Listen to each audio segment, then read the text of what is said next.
Eto ha, sa lahat no, masyado akong magulo yung buko at masyado akong ngayon at haggard na haggard ako sa problema na meron tayo sa Pilipinas ngayon. Hindi ako epal, di ako dito para magpasikat. Para sa mga PNP dyan, sa lahat ng tao, kung kayo ay may mga pinag-aralan nga kayo pero hindi nyo ginagamit yung mga utak nyo. Alam mo ba't ako nandito ngayon sa Bagdo? Nagpapalamig ako kasi masyado nang mainit si tatay bilang tatay no, bilang syempre parang kapatid ko na si Sara Duterte.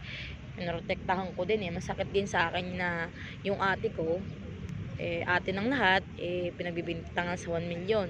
Ganto ganyan.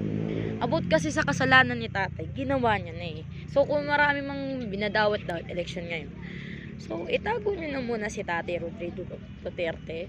So in a firstly, na pwede niyong gawin, huli niyo siya sa Pilipinas, ilayo muna sa problema, wag sa ibang bansa dahil maiipit siya doon, baka doon pa siya matedo.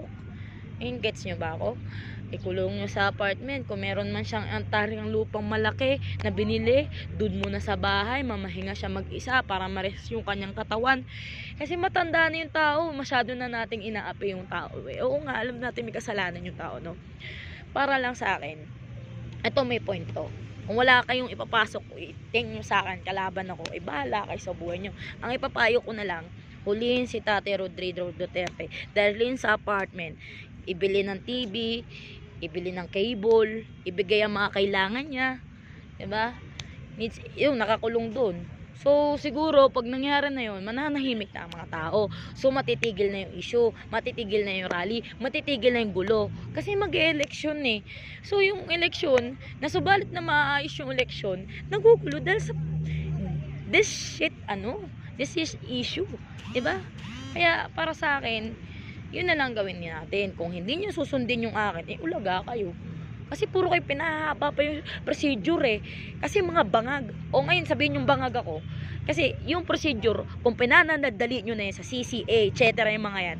Tapos na, hulihin nyo na, then dalhin nyo sa Pilipinas at itago nyo muna. Di walang issue.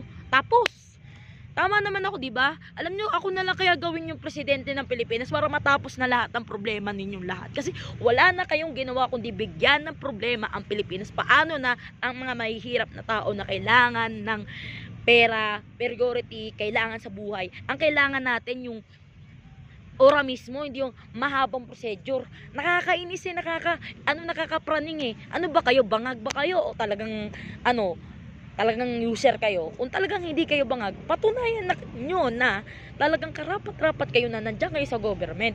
Kaya nga kayo nilagay dyan, kaya nga kayo binoto ng tao. Asan yung yung galaw ninyo? Ang galaw ninyo puro lang ganto ganyan pasikat sa tao sa camera. Kahit sa camera, gawin ninyo in reality, not in alam nyo na, lagi lang sa camera lang pagaling. Dapat sa totoong buhay, yung aura mismo. Yun lang masasabi ko.